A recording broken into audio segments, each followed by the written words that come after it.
I would like to talk about if I were young again. Kanang ako unta ning ang title untaan ni is Wish Ko Lang, pero mura mag-worldly. murag kalain mo sa kay ang title sa mensahe Wish Ko Lang. Oh, so atong titlean og kanang murag nindot ba? If I were young again. Let's all stand please and turn your Bibles palihog to the book of Proverbs chapter 3 verses 1 to 8. Proverbs 3 verses 1 to 8. These are the words of the wisest man that ever lived, second only to the Lord Jesus Christ. Okay? Ingon si Solomon, "My son, forget not my law, but let thine heart keep my commandments. For length of days and long life and peace shall they add to thee. Let not mercy and truth forsake thee. Bind them about thy neck, write them upon the table of thine heart. So shalt thou find favor and good understanding in the sight of God and man. Trust in the Lord with all thine heart, and lean not unto thine own understanding. In all thy ways acknowledge him, and he shall direct thy paths. Be not wise in thine own eyes. Fear the Lord, and depart from evil. It shall be health to thy navel, and marrow to thy bones." So here is a very important advice sa atong tanan, most especially yun sa atong mga young people. Okay? Father in heaven, thank you for tonight. Thank you that I can be with your people. Salamat sa tanan nga ani akaron, Lord. Thank you for giving them, Lord, the motivation, the enthusiasm to come here, to gather together, Lord, to obey, Lord, your command that we should assemble ourselves, Lord, and listen to your word. Thank you to those who are watching online. Many of us, Lord, are out of town. Many of us, Lord, are not feeling well also.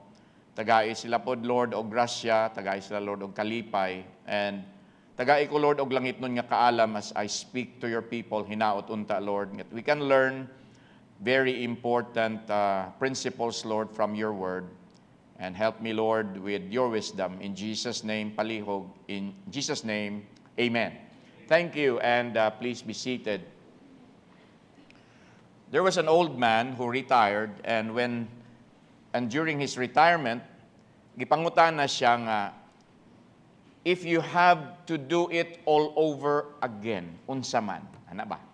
If you are given the opportunity or the chance to become young again, how would you do it? Ang iyang tubag siya nga, I would not.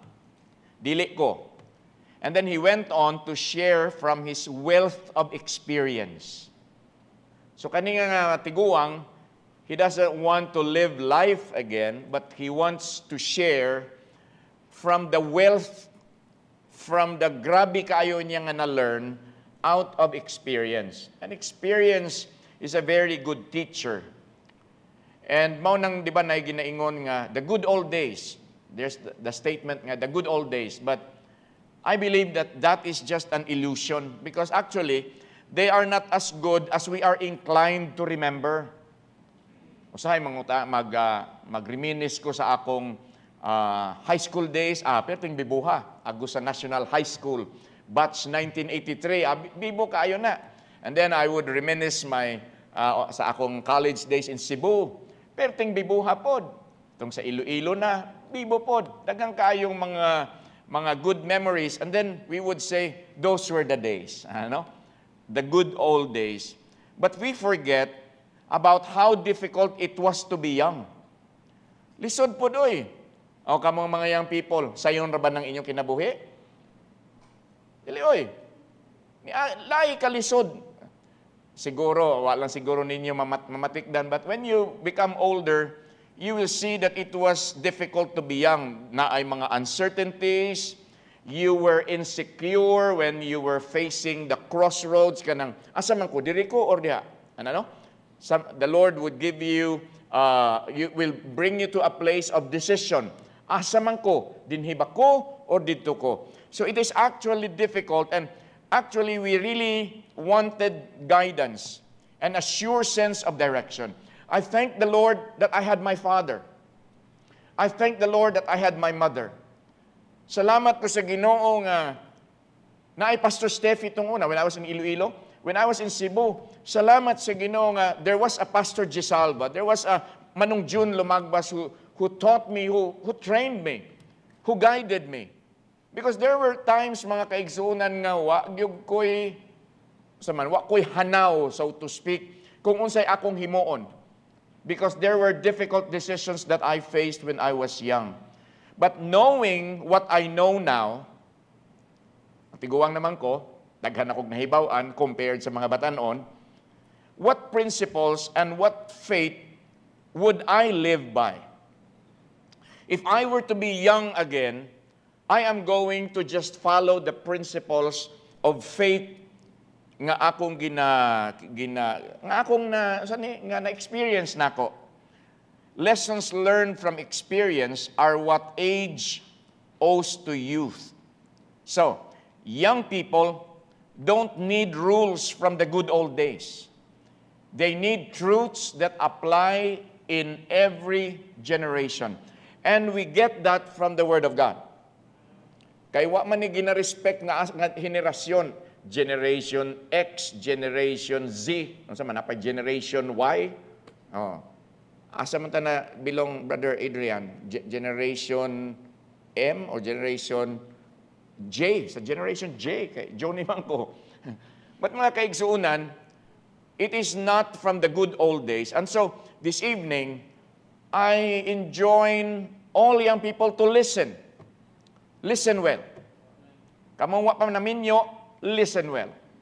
O kitapod nga mga guwang-guwang na nagyapon tayo ma-learn. And we can teach this to our young people. So, if I were young again, number one, I would choose a positive attitude toward life.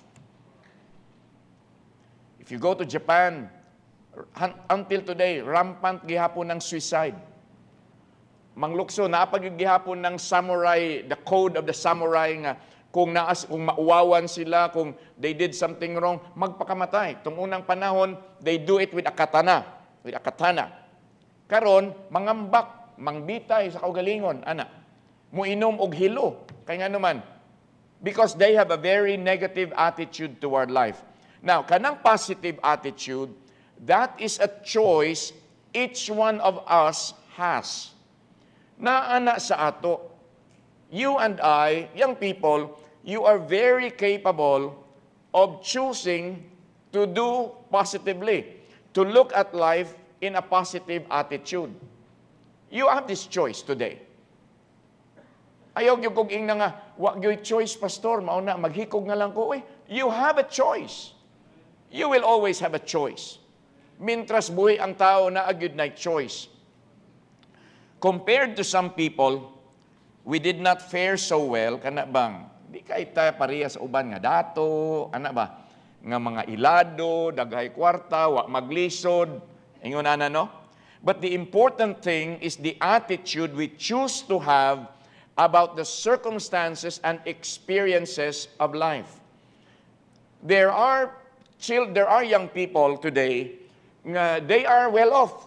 They have money, dili kinahanglan maglisod, mag-study sa Starbucks, pinaabri sa MacBook, naapag yung iPad, naapag yung iPhone, naapag yung Samsung Galaxy S25.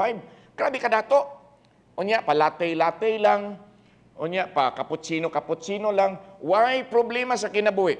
But when they face problems, very negative ang ilang pagtanaw. On the other hand, niapod ning mga estudyante, niapod ning mga young people nga, grabe gyud nga kayod nga naapay sideline, magtrabaho pa, nang uban mamaligya og newspaper, napa man newspaper ron? Mamaligya og unsa na lang din ha para nga makasurvive so that they can pay their tuition. And yet when problems come, when challenges come, they look at it from a very positive point of view. I believe mga kaigsuunan, if you are a Christian, you should be like that. If you have Jesus Christ in your heart, young people, it should be like that. Kita nga mga adults, naamagid ng mga problema, naamagid ng mga challenges in life, naamagid ng mga kalisod, and like gaina, Brother Samuel, yun siya nga, Pastor, pwede ko ka, istorbo? Ayun, dali Brad, dayon, have a seat. Ayun si Brother Samuel, Pastor, na ako'y good news, na apog ko'y bad news. Isa nga, unahon na to ang good news. Sige, may sinis si Brad Samuel mo plastar. Kay anak ba yan na sa kanang School of Tomorrow? Sandwich philosophy ba? Good, bad, unya, good. Oh. So that is what Brother Samuel did this afternoon. Good, he gave me the good news. Amen, salamat sa Ginoo. And the bad news to, ana, lain na akong paminaw. Og nagsugod na kog stress. But then I have to remind myself of the things that I have been preaching. Kay maayo kay kumo-preach anang trust in the Lord with all thine heart. Pero pag muabot na sa ako na maingtungdan sa kaning kalisod, naon sa man nga mag-stress naman hinuon ko, maproblema naman hinuon ko. And so I reminded myself this afternoon of the goodness of the Lord. I reminded myself nga I have been through many financial emergencies and the Lord did not fail me even once. Kani nga simbahan, kamo mismo mga kaigsunan, we can testify that we have been through many financial emergencies, but did God fail us? Wala. Sabi ko nga, nganong mag-stress man ko? Nganong mag-worry man ko nga, naa may Ginoo nga, true to His promise, true to His word. But then I have to look at situations from a positive point of view. So kamo mga bata pa man mo, kinahanglan pa mo pila pa kasako ang inyong kaunon nga bugas.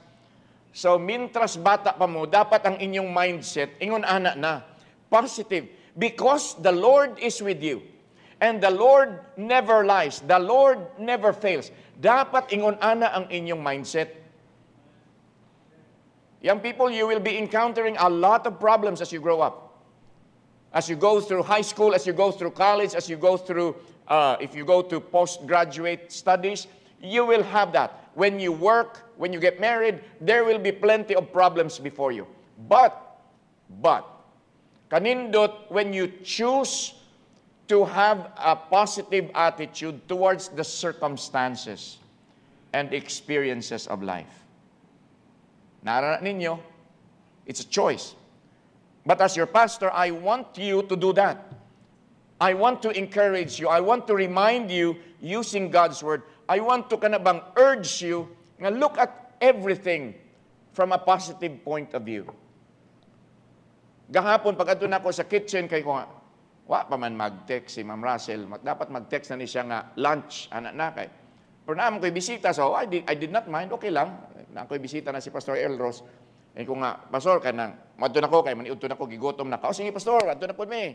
Pag abot na ako dito, ang sa may naitabo nga, what happened? Unya ang buhok ni Ma'am Jamie, kanang, kakita mo buhok nga sunog. Kanang murag si Sisa, kanang, kisa nang sa drama nga si Sisa nga, ang kulot, grabe nga kulot. Ang kulot, gisunog, gisamot ka kulot. Unya, tanaw na ko si Russell niya, ang iyang ginaana o guys, ang iyang leg niya, puwa kayo. And then I was told what happened. And ko nga, pagkakuyaw, no? What if kung wa mo alsa o sa ang taklob sa kaldero? What if kung katong door sa oven man ni pang ano niya ang kalayo dayon ba sunog gid sila, sunog ang ilang dress. Kuna. And then ayun ko nga, salamat sa Ginoo sa wa nahitabo. I did not like that. Kinsa may ganahan na. We do not like that. But we thank the Lord nga katura. Wala na bitaw na nagrabihan. Sister Marvick sent me a picture of Matmat nga na ay bandage din he. And then i-explain niya nga, Pastor, mauni mo na may gani kay wa sa matay ko. Ay salamat gyud Ginoo sa bridge lang sa nose din lang. Wala maunsa ang duha ka mata. You see? Kinsa may ganahan anak? Ganahan ka imong anak may anak? No, nobody likes that. But then we have to understand that God allows things like that. God gives us excitement that we do not like. Excitement that kung pwede pa lang, ayaw lang ng excitement, Lord. Kato lang, excitement ba nga, nakadaog ko, nakapasar ko, ano ba? Nakakita kong 500 sa kasada, o ka na nga excitement, pero di ka nang, naigo ka din nabuthan kag oven. We don't like that. But then you have the choice to look at it from a positive point of view. It's up to you, mga kaigsuunan. Resentment, anger, and self-pity are the negative attitudes that poison our lives and our relationships. So, did something happen to you? Oh, of course, I believe so. So how did you look at it? How did you respond? Did you react or did you respond? Naaranan mo. Pero usahay man God, instead nga mo respond ta, mo react ta. Suko na yun ta. Murag si Johnny Brasileño nga magsanga-sanga dayon ang sungay, no? But then we remember nga, ay, naamaday ko'y Ginoo. Sige na lang. Naaman ko'y Jesus. Gahapon, hatod na ako si Ma'am Russell sa syudad. Pag uli na ako, nindot yung kang akong liko din na sa kanang, kay Kongod, pwede left turn ka na sa Ochoa ba? Gikan sa JC Aquino, liko ko sa Ochoa, padung diri sa Capitol Drive. Nindot kay akong og kalit lang na ay motor. Nga tulo ka batanon nga sa itsura pa lang wag ibuot. Nikat, may gani kay naka-brake ko. The normal Johnny would pull that mode, lower the window niya. Ano saan mo? Ano saan mo? Gusto mo pakamatay? Ayaw kong kapila. Ano na? Pero amazingly, ngayon ako, grabe.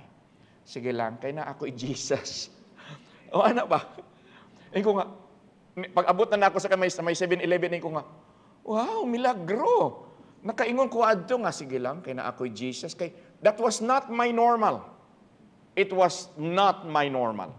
But mga kaigsuunan, again, it's up to you, it's up to us. Ingon ano siya, how do we see life with a positive attitude? Ingon ani, let us accept life as a gift from God. Kinabuhi ba? Kining akong kinabuhi, kanang inyong kinabuhi, accept it as a gift from God.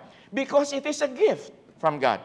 So, when you look at your life as a gift, your outlook and then your daily living will be transformed. Suwayi. Kaya kung pagtanaw ni mo sa imong kinabuhi, ay, gihatag laban. Thank you, Lord, for a brand new day. Thank you for waking me up. My life is a gift from you. And whatever happens, okay ra, nabitaw ko kinabuhi, gitagaan ko sa Ginoo, ana. So when something is given, we express the gratitude we feel to the giver, to the Lord. We use it, we invest it, we enjoy it, and care for it in respect to the one who made it possible. So mga kaigsuunan, dapat when we look at life, we look at it as a gift from God, then we take good care of our lives. That's why we go to the doctor kung masakit na. Pagtanaw na itong amurag, lain ang atong lawas, mangita tagtambal, di ba? Magpa-check din ta sa atong BP, kay murag lain akong paminaw da. Oh. Because we want to care for our lives. And then we invest in our lives. We enjoy our life within the boundaries of the will of God, of course. Okay, number 2. If I were young again, I would get more from life. Okay? Di ko kasabot. Unsay buot pasabot ni Kim aning nganong gibutangan man ko niya og sapatos nga pink pagyod. Dapat unta to Kim light blue or dark blue kay but anyway, sige young man. So I would get more from life. Letter A, I would believe that life can be better.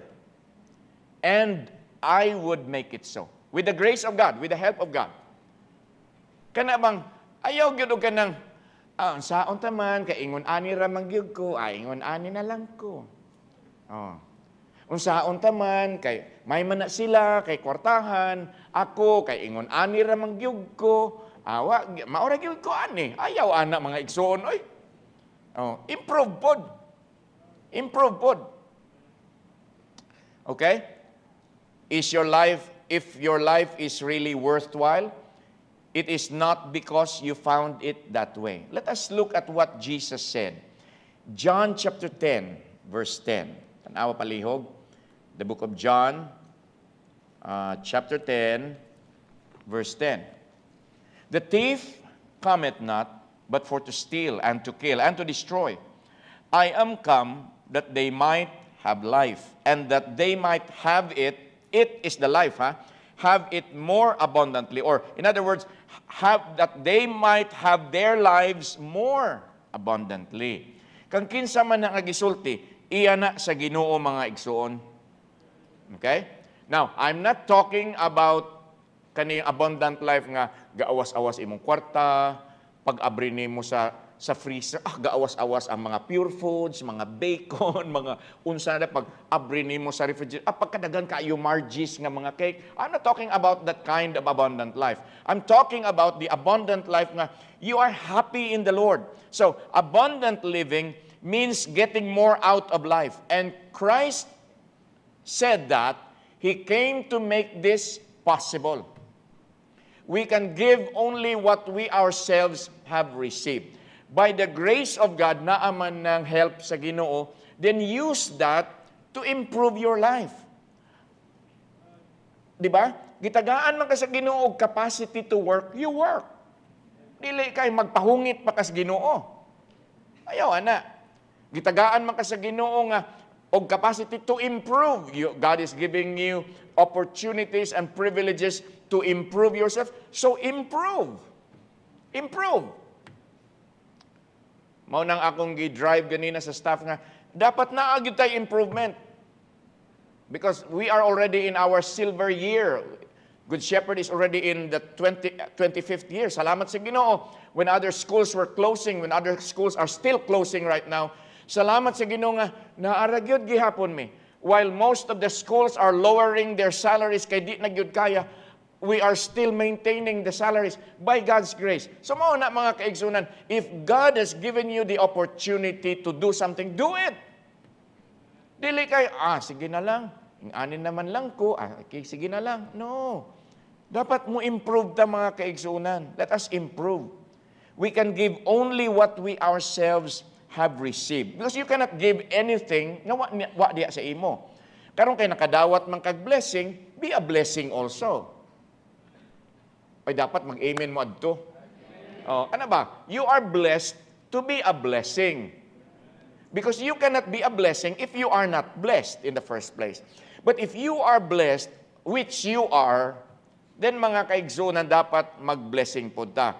So again, it is not financial, it is not material things nga dagang kay kog mga kayutaan, dagang kay kog mga balay, name it, Bel Air, kaning Forbes Park, Corinthian Gardens, nakoy ana. Naay ako ana. But no, I'm not talking about that. Tanawa ra gud sa Luke 12:15. This is not on screen. I just added this verse a while ago. Luke 12:15. Ang say giingon sa Bible.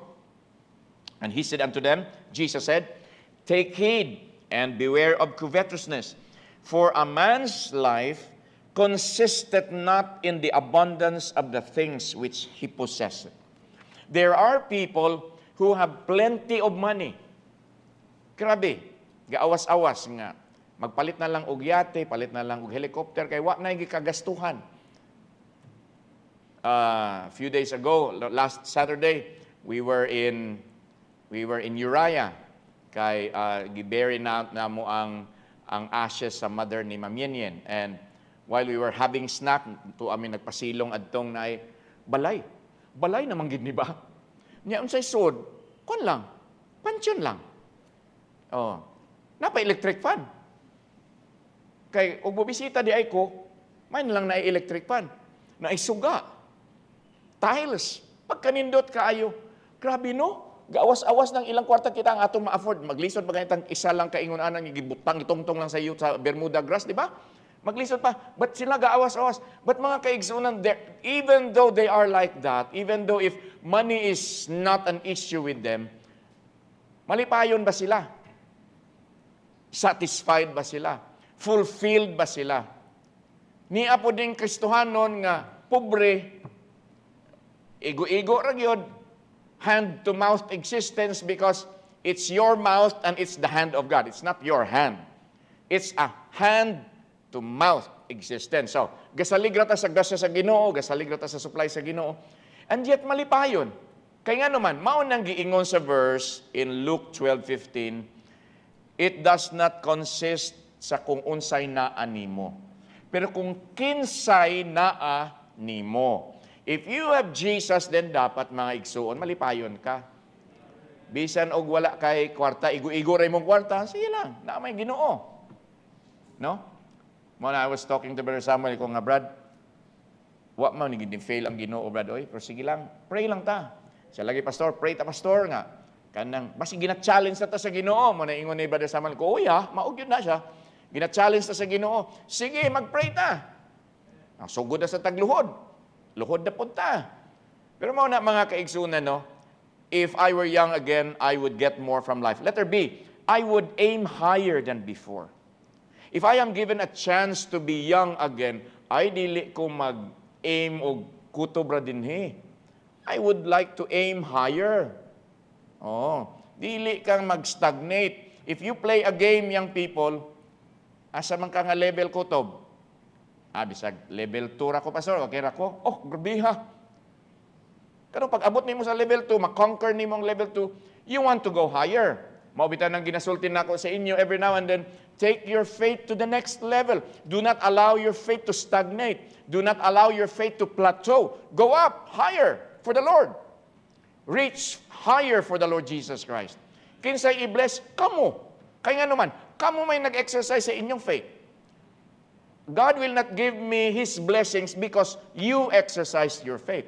God is going to give you His blessings. Kaya kamo man ang nag-exercise sa inyong faith. If I'm going to exercise my faith, sa ako po dihatag sa Ginoo ang akong blessing. Okay?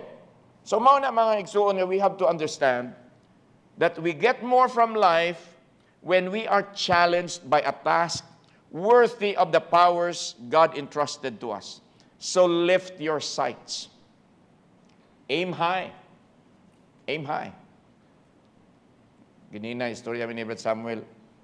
Basta ganing mag-istorya ni may og kwarta, malipay ko nga ma-stress. Okay. Nya, pastor, ato sa ning i-standby kay murag wa gyud nya kanilang usa. Sige Brad, ikaw Brad. Basta kay I give you my 100% trust. Sige. Oh. Basta pastor, approve na ni sa imo. Oh, sige Brad. Okay na ko ana. Okay na kani pastor. Yes Brad. Oh, go ahead. So, mao na nga we have to lift our sights higher. And kung sige lang Brad, kay the Lord is going to supply. So maximize the opportunities God give you. Number 3. Good news. This is the last. Tanawa na akong outline for dapat mag-amen mo. Mora gid nang akong isulti. Well, mga igsuon, this is another choice that we have to make. Okay? If you are allowed, if God is giving you opportunities, kamo mga young people, you still have so much before you. Many, many years before you. Ako padong nako sa hapon nako sa akong kinabuhi, hapon na. O basi gabi na gani, kasi alas 6 nako sa gabi. O na, uban din nga, kuan na, alas 8 na sa gabi. Kamo, buntag pa mo sa inyong kinabuhi. Layo pa kaayo mong daganan. Daghan pa kayo mo og opportunities. So you have to make a choice. Each of us decides what he is willing to give to life. Okay? Each of us. I cannot decide kung unsa ihatag ni Brother RC sa iyang kinabuhi. I cannot decide for that. Brother RC has to decide that. I cannot decide for Brother Gerald kung unsay iyang i-give sa iyang kinabuhi. He has to do that. I also have to do it on my own. Okay? But mga igsuon, tanawa ra gud sa Luke chapter 6, please. The book of Luke chapter 6, verse 38. Here is a 40-word verse. And God wants us to do the first word. And He will do the remaining 39 words to you. Okay? Ingon sa Ginoo, give, and it shall be given unto you. good measure, pressed down and shaken together and running over, shall men give into your bosom. For with the same measure that ye meet withal, it shall be measured to you again. So, first word, ako ng himuon, inyo ng himuon. The second word up to the 40th word, maunay himuon sa Ginoo. Okay? So it's a challenge, it's a choice. Magunsa man ko, should I believe should I believe the words of Jesus Christ? Should I trust kanang without reservation kaning pulong sa Ginoo? You should. I should. These are not the words of Johnny Brasileño. These are not the words of David Steffi or Jovito Brasileño. These are the words of our Savior Himself. Yung siya nga, give, and it's a continuous thing. It's a spontaneous thing. You give, and it shall be given unto you. It's spontaneous. So it's a choice. Kung bata-bata lang ko na, I would put more into life by doing that. Tanawa ang Luke chapter 9, verse 24, please. Luke chapter 9, verse 24. For whosoever will save his life shall lose it. But whosoever will lose his life for my sake, the same shall save it. In other words, kana bang, I have my dreams, I have my desires in life, but I'm going to give this up for what God wants in my life. Gusto ko mag-lawyer, gusto ko mag-attorney.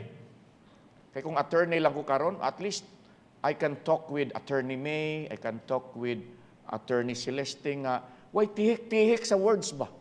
Katong mga ad hominem, mga unsa na to nga mga Latin terms, at least maka-level-level ko. Unsa mga di man ko attorney, so naragid ko diri Oh. I have my dreams.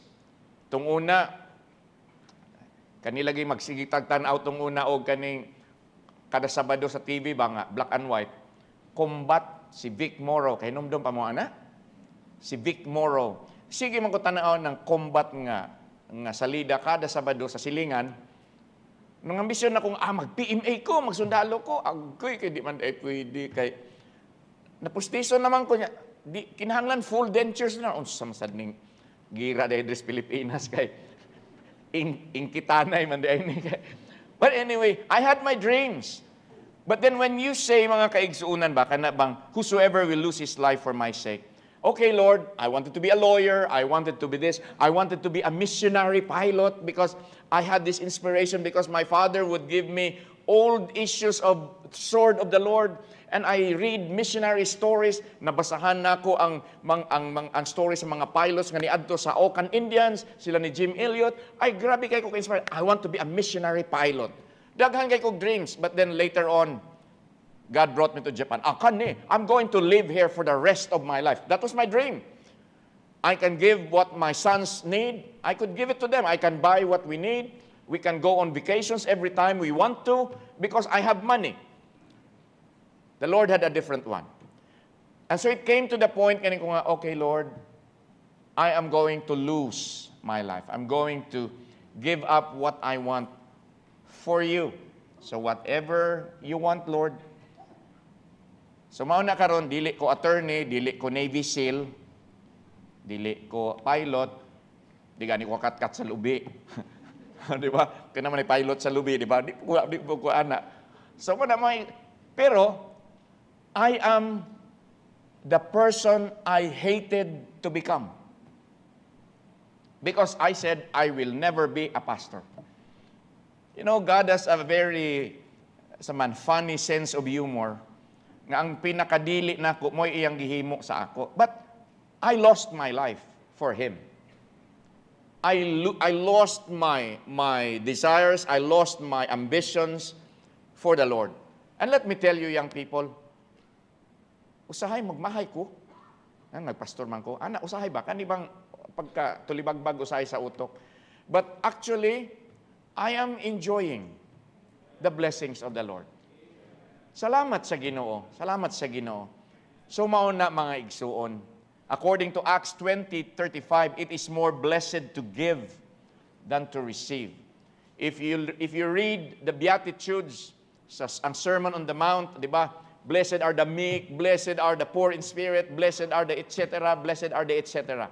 But it is more blessed to give than to receive. So mga igsoon, in Luke chapter 9, verse 23, tanawa palihog, 9:23, and he said to them all, if any man will come after me, is that correct? Yeah, 9:23. Let him deny himself and take up his cross daily and follow me. For me, I would lay up treasure in heaven. So in closing, sweet kayo mo mag-amen basta in closing na. If I were young again and could live my life over, look at the next phrase, I would change me. Okay? Not the circumstances of my birth or the gifts God gave me. There are things that we could not decide on. Like, I could not decide to be an American or a Nihonjin or a Japanese, for that matter. God made me a Filipino. Di ba? Di pag ko makadecide nga, mayroon tag nagbabae ko, no? Kay gihimo man ko sa Ginoo nga lalaki. Okay? So, mauna, there are things, kunya, nindot unta to kung ang akong apelyido Marcos, pero Brasileño man. Oh. Nindot unta tong akong apelyido Romualdez para dato kay ko karon ba? But the Lord made me a Brasileño, so I could not make a choice on that. But I can choose to change me. Ang problema man gud nako mga kaigsuonan kay mangita dayon kog daghan kayo kog scapegoats. Daghan kay ko. I mess up my life and then mangita ko i-twist na ko kani basulo na nako si Brother Valdez maghinungdan ani. Oh.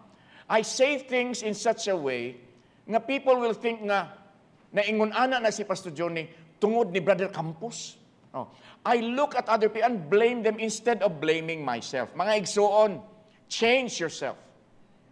Whatever circumstances you may have right now, whatever situations you may be, na kay kalisod, na kay problema, change yourself. Dili kay, unta Lord, mawa ning bagyo. You see? Si Shadrach, Meshach, ug si Abednego, wala man sila ingon nga, pao nga ang kayo, Lord. Wa, oy. Wa. Nga, Lord, pao nga ang kayo. Wa, din sila nangayo, ana. They just trusted the Lord with everything. And then, they looked at it from a positive point of view. Ah, sige lang, kung mga matay ta, malangit bitaw ta. Basta kay di kita mo luhod, aning hari ay, sa iyang statwa. Basta kay para dito sa Ginoo. So, they looked at it from a positive point of view. What did the Lord do? Because they changed their perspective. They did not ask God to change the situation. They were thrown into the fiery furnace. The fire was still there. The heat was still there. But the Lord intervened. O wa mga sunog, bisag isa ka buhok, wa. Si Ma'am Russell o si Ma'am Jamie, oven ragani ito, sunog ang dinhi. Sila ni Shadrach, Meshach, and Abednego, wala. Mauna siya mga igsuon, those of you who are still young, bisag kita po nga mga guwang-guwang na, lain mong gusto kay ing nga guwang, no? Kanang guwang-guwang ba, para di kay tantong sakit, paminawan. Kita nga mga guwang-guwang na, change ourselves. Change how you look at life. Change at how you look at situations. Instead of trying to blame others and look for scapegoats nga. Kay kung wa lang may magsugat ni Joash, wa mo kumaingon ani ba? Kung wa lang ko kuyugi ni Ronel, wa mo kumaingon ani ba? Ayaw ana. Look at yourself. Kay if you are in a mess, it's because of you. Dili kay unsa. Make a choice. So mao na mga kaigsuonan. That was my message entitled Dili Wish Ko Lang, But If I Were Young Again. So young people, you could learn from that. And I hope you learned something. I encourage you to look at life as a gift from God, because it is a gift from God.